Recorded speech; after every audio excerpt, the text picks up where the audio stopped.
Okay, so this is comic reviews, and starting with this set of comics, I'm going to be taking a picture of them, like I do with my end of the month hauls, and I'll be hell yeah, I could even put that as the thumbnail. But no, what I meant was I was gonna put it on my. I've been more active on Instagram, and what I'm going to do is I'm going to take a picture of it and show it on Instagram and review each comic, like I do here. Of course, some of them I won't have as much to say. Some of them, like the Star Wars ones, I'm going to merge all into one, like Star Wars this, and I don't even know. It's kind of, I don't know. But because I can't merge it all into one, it's not all the same book. But you guys know what I'm saying. Like I do with the Star Wars books, I hold them all at once. Go, this one was good, this one, yada yada, so on and so forth. Um, for ironically, actually, no. First up is movies. This one I did not get around to watching. It's a TV show. Like I didn't realize that. Yeah, it's only 10 episodes, 10 hours, but that's like watching 5 movies, and I already have a hard enough time watching 4 movies sometimes. So adding another one, yeah, that's a lot. And I just had so much to read. When I was like trying to get them all finished ahead of time, and I didn't know what day I was going to the library. Hopefully today, but tomorrow at the latest. Hopefully tomorrow at the latest. I'm hoping to go today if the book comes in, which is better. But yeah, this one just did not get around to seeing The Man Who Built the Earth. I'll just be returning it, and then like a few months later, I'll check up again and see if it's available, because it isn't. It's not gonna be when I return it. I can guarantee that. Past Lives I did talk about on Instagram, along with the other movies that they obviously returned. So they're not here. I didn't mean to say obviously. I meant to say like I had to return. But TLDR for this one, it's a really good movie.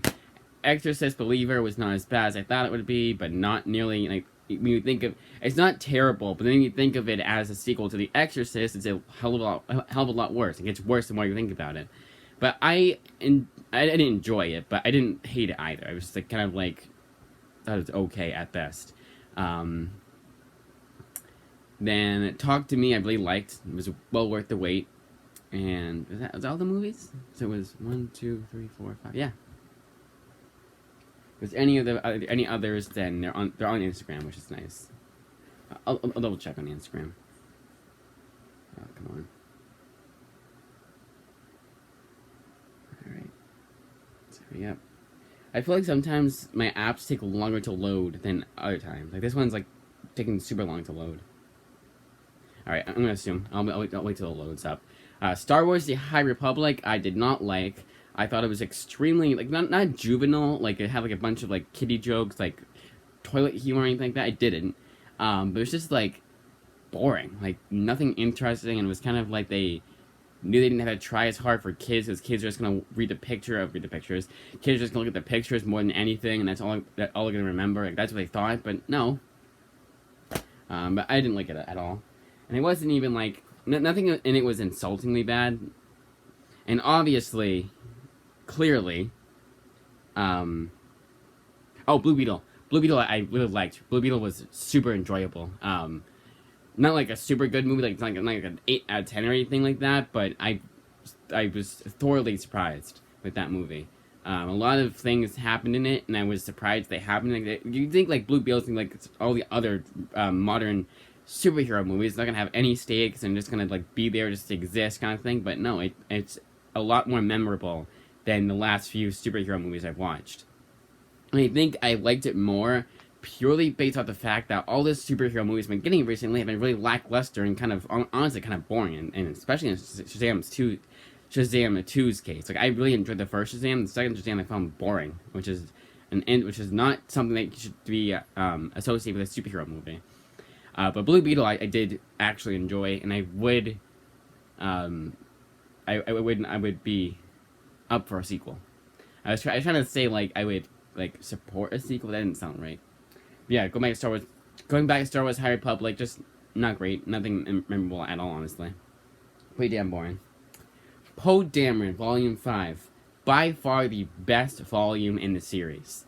They knew the series, they must have known the series was ending, so they bring out all the stops. Charles Soule tries the hardest he can to redeem himself with, like, because not that Poe Dameron as a series was boring or anything like that, wasn't great, but I the first time I read it, I didn't really like it at all. But the second time I read it, I liked it. I liked it more. Definitely liked it more than I did the first time. Hence why I had the fifth volume. I read all the series. But it wasn't like it was not nearly as good as again. It was mid, as you would say. Like not terrible, but not great. But this one like goes above mid to being good. Like this, he pulls out all the stops to this one. And Jody Houser does the second annual, and or was the third annual? I think it's just the second annual. Second annual. And Jody Houser, I feel like is a pretty underrated writer. I'm sure she's one of those Twitter people, but as a writer, I really do like her. I've reread her Web of Black Widow series like 25 times. It's another one of those series like sort of Hyperborea that I mentioned the other. I think it was my Comic Call. It was Comic Call when he showed off his class war.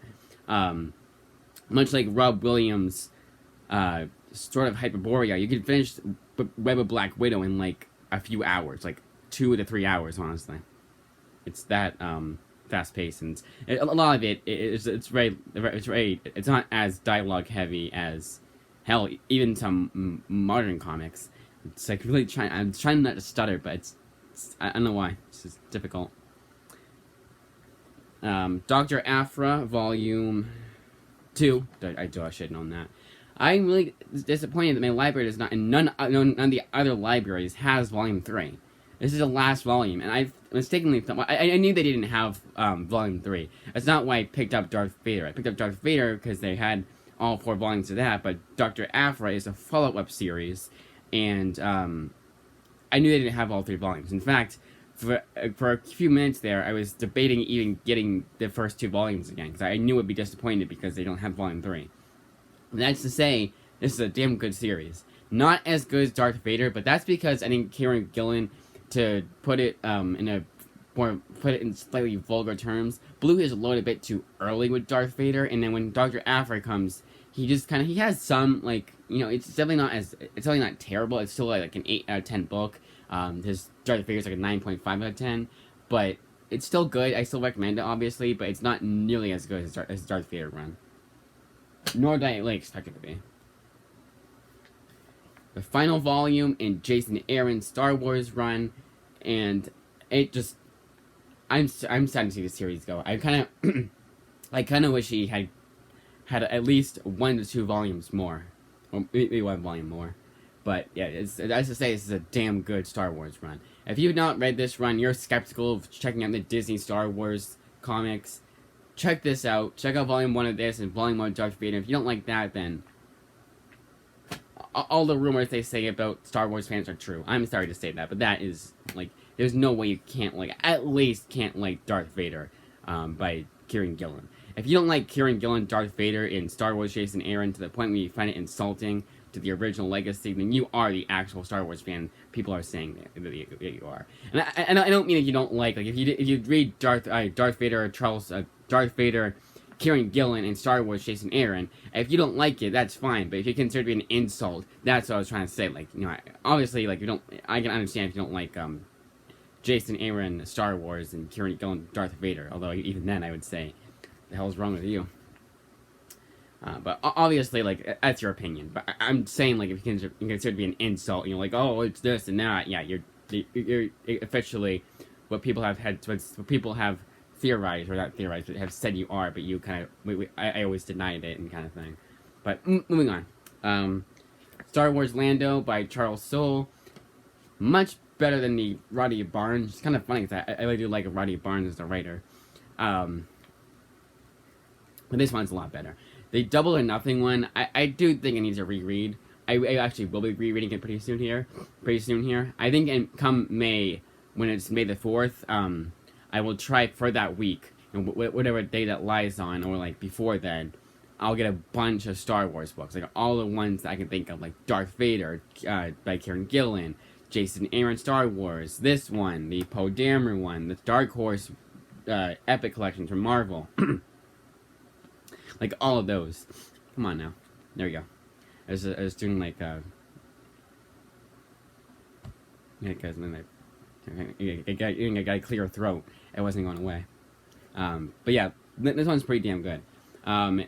like a lot of Star Wars books, it's kind of like I couldn't tell you what happened in it because there's a lot that I don't know if it's just me, but I feel like a lot of the Star Wars books, Jason Aaron, Jason Aaron's excluded. I don't know, but I still liked it. Like, let's forget what I said because I don't even know what I said. I was trying to say like, that's confusing, but like a lot happens in it, and it's like you have to rely on the thing here, that to know what's going on. But I don't know. But I did still enjoy this. I was very surprised at this one. If it's basically like how I felt with the Volume 5 of Poe Dameron. It's like that good, where it's if he had brought that level of effort to the entire Poe Dameron series, then I would consider it to be almost as good as the Jason Aaron stuff and Kieran Gillen stuff. Han Solo by Marjorie Liu. I read this a few times. The only reason why I did this most recent time was that I had a Marjorie Liu kick after buying a volume 8 of Monstrous. So after buying that one, I wanted to check out Marjorie Liu. My local library doesn't have a whole lot of her work. They just have I already own the NYX series, and then they have this, obviously, and they have Night Eaters, and they have Monstrous, and that's about it. But maybe that's all she's written, honestly. The only thing I can think of off the top of my head is the Astonishing X-Men series that she wrote, which I do want to check out. This, Monstrous, Night Eaters, NYX, and then her X-23 run are the only things I can think of off the top of my head. But yeah, this one's pretty good. Nothing I would like go back to like every 6 months or so. I would probably just do it for May the 4th, and if I wanted to get a bunch of Star Wars books in general.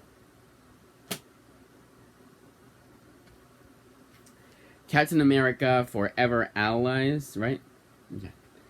So I did skip the Allies issue 1, Golden Age 1, because I am not a fan of Golden Age at all. I'm barely a fan of Silver Age. Silver Age is like purely like only Marvel do I if I were to buy a Silver Age series like not in like floppy form, but like an omnibus or in collected editions, I would almost exclusively get stuff from Marvel, and even then it would be just Amazing Spider-Man and Fantastic Four, maybe the Avengers. I am very, even with the Silver Age, I'm very like strict about what I like and don't, and what I like. I'm like only these few. So Golden Age, like nothing.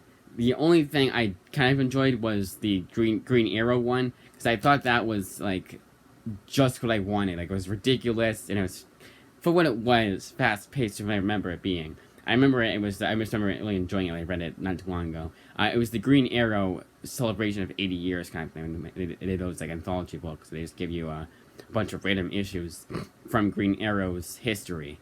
And the Golden Age ones I really enjoyed. But Shazam, that was a struggle to get through that. I remember like one of the first times I like almost got angry at a Goodreads review. They said, there's not enough Golden Age for the Shazam book. And I was like, are you out of your mind? There's too much a Golden Age Shazam. It was almost like half the book. And yeah, okay, they're like 5 pages each, but still, those 5 pages felt like it was like 15 pages. It was absolutely torture. It was absolute torture getting through that. The Batman one I remember not liking too much. So Golden Age in general, I'm not a huge fan of. But I am a huge fan of Golden Age, what do you call it? Like, oh god, it's right into my tongue too. But Golden Age, like when they go back to the Golden Age, like they take the best parts out of it. Like they go back in 1944. Homages. I am a huge fan of Golden Age homages, and that's what this is. And for the most part, this is pretty good. It is a book better enjoyed when you only have to pay, or when you pay like $10 or less for this book, because it's $19.99. So if you get it for like $11.99 or less, I would say to buy this comic. But if you have to pay full price, I would say your $20 is better spent elsewhere. It's not spectacular or anything like that, but if you need it for your Roger Stern collection, it's the last Roger Stern book you need for your collection, last Captain America book you need for your collection, or like you need to read or collect, And I would say to pick this up or if you get a discount. Otherwise, I would say maybe, I don't know, like, I don't know, maybe get a sample of it on Amazon or wherever you get your books, or Comixology. Well, it's how Kindle, but get a sample of it, and if you like it, then you'll read this and read this. But I I like the first. There's a one shot here, Forever Allies. That I like a lot more than the actual 4 issue miniseries itself. It was still good. Don't get me wrong. I still enjoyed it, but I don't think I'll be going back to this one anytime soon. Spider-Man Deadpool Volume 6.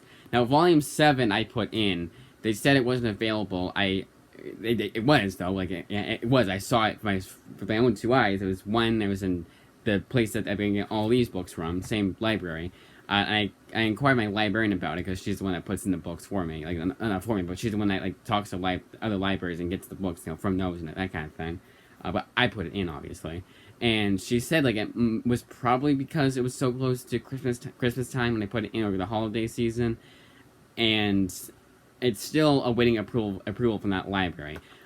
Come probably, like, 3 o'clock in the afternoon, or when I know if I can go today or tomorrow, I probably won't end up getting that. I'll cancel the request, and then I will, get it next time. But that's a damn shame, because this is really damn good. This is probably my favorite volume of the series. This in a previous volume. It continues the story of Old Man Deadpool and Spider-Man. I don't know why they didn't just continue doing what they did with Volume 1 and going by story arc, not by issue. Because it's really annoying when they go to, like, oh, now we're at this story arc. Because they're going in issue order. But the way that even in general, I don't know why the Spider-Man Deadpool series did this. They went in, like, it was like issue 1 was story arc A, and issue 2 was story arc B. But then issue 3 was back to story arc A. It was kind of one of those things. It was like all over the place.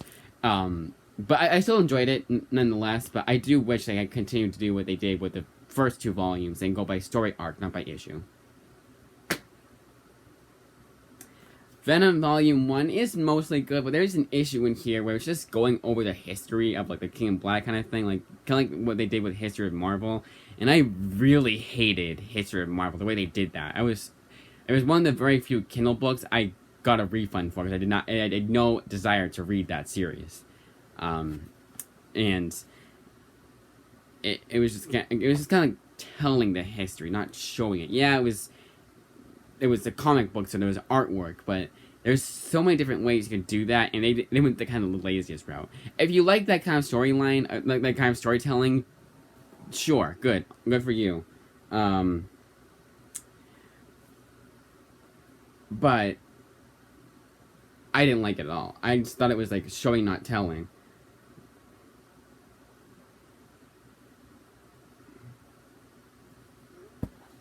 And this one issue. The rest of the series itself is pretty good. There's nothing in here that I was like super pumped for to read more of. But I would get it. I would get volume 2 that I had at my local library. There was a few like storylines in here. I like the stuff with Dylan, but the whole King in Black thing, I kind of felt a bit boring. I kind of felt it was a bit boring, a bit though. Yeah, I felt like it wasn't like the Venom that I like reading about. Like, I like when I read a Venom comic, I want street level Spider-Man stuff, like Spider-Man and Venom. Not necessarily has to be with Spider-Man and Venom, but I like street level kind of stuff, I gotta. Alright, now this one. And back here. Got a text. Alright. Valkyrie Jane Foster Volume 1, I thought it was just okay. The only reason I'll be getting Volume 2, which I already have, by the way, I went to the library on Saturday, because I had to pick up some books. They wouldn't let me hold it like they usually let me to. They usually allow me to. But Volume 1, the only reason why I got Volume 2 was just to finish off the series. This wasn't that great. I thought it was just okay. There's a few things in here I liked, but I thought it was just okay. It didn't think it was as bad as people are saying, but didn't think it was as good as other people are saying. Middle of the road. Rocket by Al Ewing. Out of all the Al Ewing books I read, there was That was Venom, Jane Foster, which is co-written by Jason Aaron, but still Al Ewing. And this is by far the favorite. This was really damn good, and it ended on kind of like a, you could argue it was a cliffhanger kind of thing, but I think this is the perfect series to pick up if you want to read more about Rocket. It's not too confusing. From what I remember, there was nothing that was like that could be your first Rocket book, and all you need to know is obviously what the movie is telling you, and you'll be fine. Midnight Suns was by far the most disappointing book I read, like the past few weeks. I had no real expectations going into it. I didn't hear the best of it, but I was also expecting it to be at least somewhat interesting, and this was a chore to get through. I will definitely be very, very hesitant to pick up anything else from Ethan Sachs. However, Newman conditionally liked it, so I would still kind of recommend it. Sort of recommend it. Hulk by John Byrne started out really, really boring. That first issue was just, honestly, it was terrible. Like, not just like because it's of its time, no, just in general, as a comic, it was terrible. But then the annual took me a lot less time to read than the regular 23-page issue of the first issue. The first issue was 314. So 314 took me like, I would say, almost an hour to read. And the annual took like at least half that time, if not less than half the time. That's how fast paced that was. But then after that, after the annual and beyond, it got really damn good. Some of it wasn't as good. Like, there's some like parts of it that, like, one issue was like not as good as the other issues were, but this is a highly recommend. And it's very fast paced too. Like, it had a lot of like, and this is what I think a lot of not a lot of comics should do. So that's not you're not in this era anymore. But I will always give credit where credit is due when they do this. Like, minimal dialogue, almost no narration either. That's my favorite kind of comic, is when there's not a whole lot of narration. I know back in the day they did that, but it's always like a huge surprise when especially when, like, even an 80s comic will not have so much narration, and it'll just like have the character talking. The characters talking, they'll sometimes like say things inorganic. It sounds very inorganic, that's how comics were back in the day, because they had to explain what was going on in the pictures, just in case it wasn't already blatantly obvious. They were still doing that in the 80s, but for the most part, this comic was like, honestly, like, almost as consistent with like the way it was telling a story as a modern comic will do. Like, a modern comic doesn't have a whole lot of narration, and it actually feels like an actual, grounded storyline. Like, I don't know how to describe it, but basically, that's how this book felt at times. So, very good book. And I'm kind of angry that I didn't have Volume 2. But that being said, I'm not exactly clamoring to get Volume 2, nor do I get the Epic Collection. It's one of those things where I would only get it if my library had it, but even then, I'd probably take a break from it for a few weeks. Super stutter. Marvel's 1602 is probably my favorite Neil Gaiman book. Yes, it's even better than Sandman. And the reason why I think this is better than Sandman is because this is more consistently good than Sandman is. Sandman, I will always, I'll be rereading the series yet again this year. When I get to Volume 6, I'm like, shit.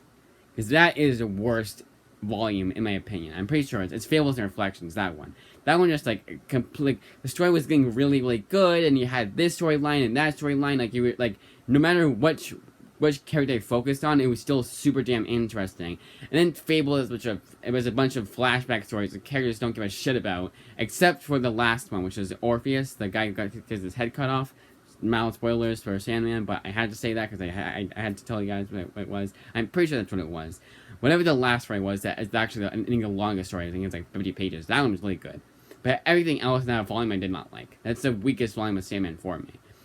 And sometimes Sandman they'll get like, they'll have like a slower pace for this character or this storyline, and I won't enjoy it all. Sandman in general takes his time, but you'll focus on sometimes you'll focus on characters I don't really care about. At least I don't care about as much. I want to get back to the main storyline, so they grind to a halt because it's like flashbacks and shit. I don't really like that. Some of my likes. There was a cat one, I believe, that I believe it was cats. I really did like.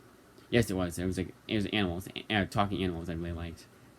But this one is consistently good. Probably because it's only 8 issues. It only has 8 issues to work with. But this is really damn good. If you have not read this yet and you're a Neil Gaiman fan, you've got to read this like immediately.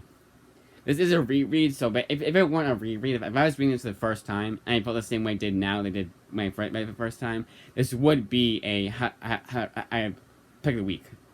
But as is, it's a high recommend. Annihilation Book 2, pretty good. Just as the first, same thing as I said the first one. I really like this. It's all over the place, but I don't mind. I still like it.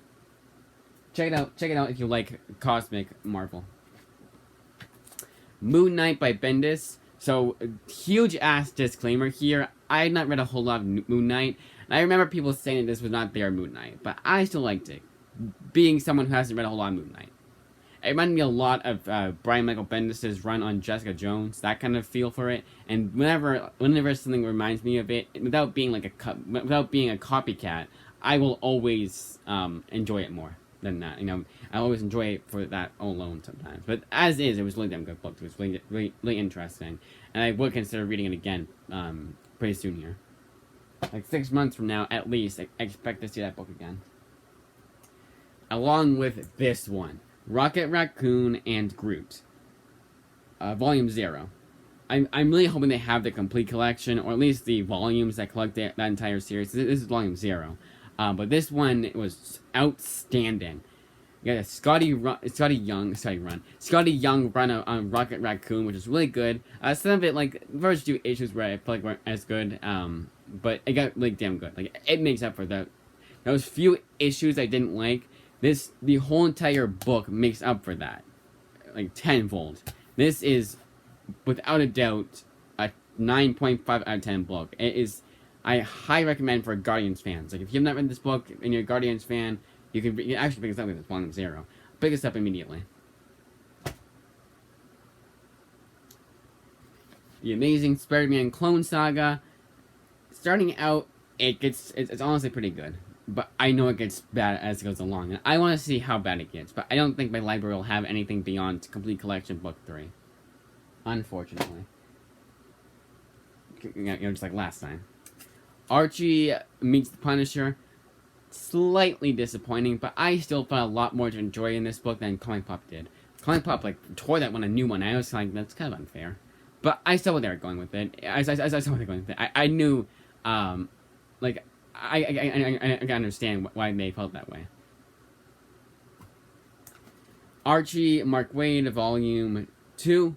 So damn good. And it honestly, like, I think it gets better as it goes along. Really damn good book. I would say, like, I'd recommend it to everyone. Honestly, I can't see anybody not liking it, unless you don't like more slice of life, that kind of like storytelling genre of like slice of life. If you like your comics more like outlandish, then I don't like that. But I still recommend it to everybody, regardless. Nuclear Family by Stephanie Phillips, just as good as it was the first time. If you don't like Stephanie Phillips' writing and you hadn't read this, I would say give this a try.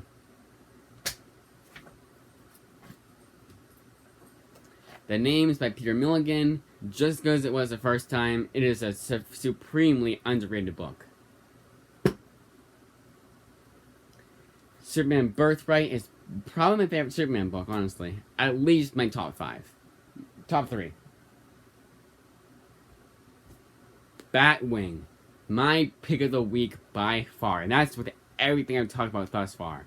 This book redeemed itself, like, there's an, like, 11-fold. Maybe even 15-fold. The first 2 issues, I was ready to drop this book like a sack of potatoes. But then this book was like, oh, sorry, we actually want to be interesting. Sorry, here we go. And they just pulled out all the stops. They put every last ounce of effort they squeezed into this book, and it shows. This is a damn good book. And we don't technically had to read the first 18 issues. I would still say to read those. I probably will next time I read Batwing, but this is so damn good. Highest recommend possible. It's probably like, it's honestly like a 9.8 out of 10. The only reason I won't give it 10 out of 10 is because that's reserved for books like Bitterroot, Preacher, and Metropolitan. Wonder Woman by John Byrne, Volume 1, it was okay. They only had 2 volumes in this series, and I'll probably be... Cause I think I checked out... Cause for these guys, the non-OGNs, ones that go by issue, I only like doing 25 of them, and I think I accidentally did 27.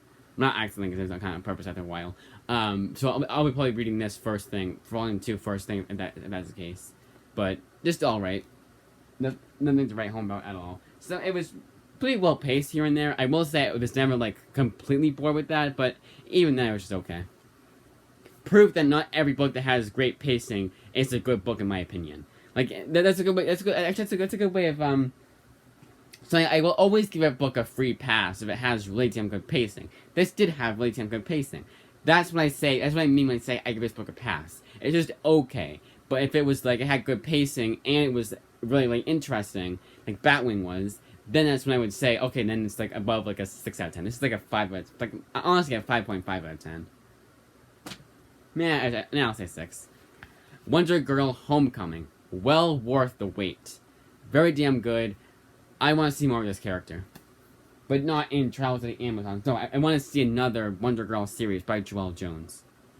I say that, and I'm the one that doesn't collect modern comics. Like, it's single issues at least. And when I get in collected editions, unless it's digital, I get image, like physical, I get image, and like a butt image, just to get my image comic shelf, like to fill it to the brim, honestly. But when it comes to digital, yeah, I will. If I have money, I'll get some Kindle books. But usually I don't. Usually that's again reserved for physical books like image. But anyways, Wonder Woman Volume 5. I should have known that was Volume 5. Again, like I kept saying this run, this is my favorite run of Wonder Woman by far. But I've never read a whole lot of Wonder Woman. Flawed. TLDR for this book, no TLDR for this book. Yeah, TLDR for this book. I do own this book, but when I put it in, I guess I didn't think I'd get Bitter, because I was gonna get Bitterroot and then the other Chuck Brown books. I guess I just didn't, and because it's co-written by Chuck Brown. I guess I thought I wouldn't be getting those, like I was gonna get something else or whatever. So I put in Flawed because that would have been the only Chuck Brown book they didn't have from Image Comics. They didn't have I'm a local library. So it's gotten everything, from local library into loans, obviously. But this came in, and I completely forgot about it afterwards when I bought those books. Obviously, I got those.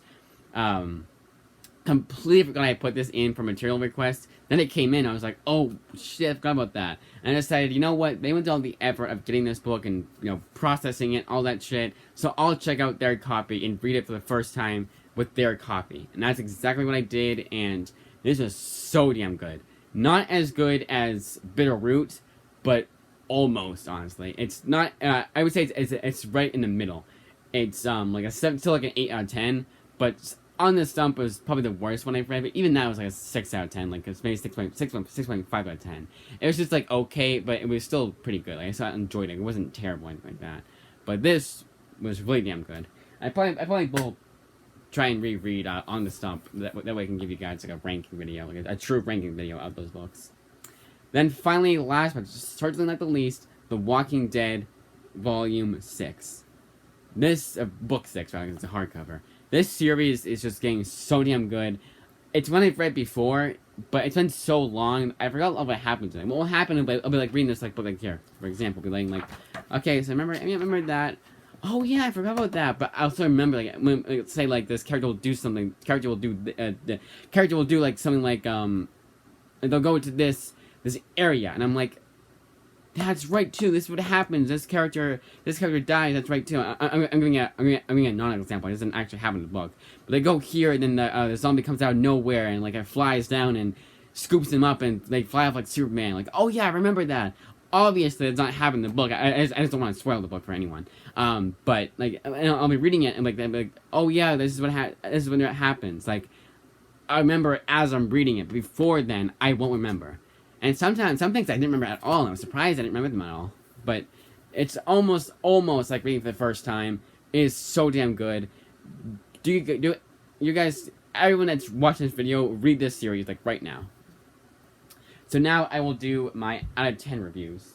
And I go, like, do like a little speed run and go out of 10. Past Lives, I give like an 8 out of 10.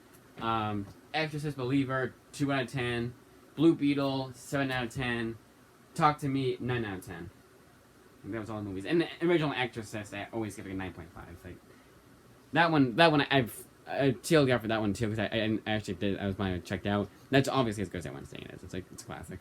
But Exorcist Believer is one of those movies that's like, because of how good Exorcist is and how it stood the test of time, Exorcist Believer doesn't even attempt to try to be anything to redeem itself for existing, you know. So High Republic, I would give a 2 out of 10. Poe Dameron, an 8.5 out of 10. Dr. Aphra, an 8.5 out of 10. Star Wars, a 9 out of 10. 9.5 out of 10. Lando, 8 out of 10. Han Solo, 7 out of 10. Captain America, Forever Allies, 6.5 out of 10. Nah, I'd say 6. 6 out of 10 for Captain America. Spider-Man Deadpool Volume 7, 8 out of 10. Venom, 7 out of 10. 10.5. Valkyrie, 5 out of 10. Rocket Raccoon, 8 out of 10.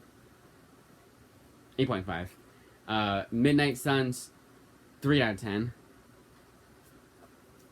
Hulk, 7.5 out of 10.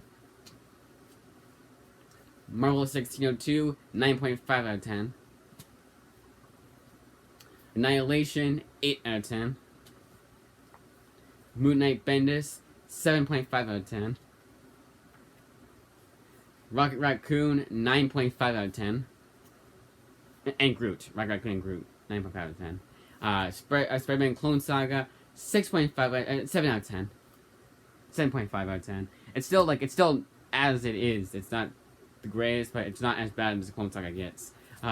Archie Punisher, 7.5 out of 10. Archie Volume 2, 8 out of 10. 8.5 out of 10. No, let's go with 9 out of 10. 9 out of 10 for Archie. Nuclear Family, 8 out of 10. The Names, 8.5. 9 out of 10 for the Names. It's really damn good. Super underrated, too. No one talked about the book at all. Superman Birthright, 9.5 out of 10. Batwing, 9.7 out of 10. 9.8. Wonder Woman, John Byrne Volume 1, 6 out of 10. Wonder Girl, 8.5 out of 10. 9 out of 10. And I can change my mind, but like I'm one of those things I second guess. Wonder Woman, Brian Azzarello, 9.5 out of 10.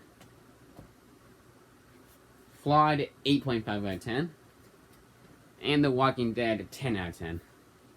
And that, as I say, is that. So if I go today, Wednesday, to the library, I will be uploading this for today, and then the comics I'll be reading for the next few weeks. That'll be tomorrow's video, Thursday. If I go Thursday, it'll be Saturday for Thursday for this video, and Saturday for the comics I'll be reading. And then that's because on Friday. It's this Friday. That's it.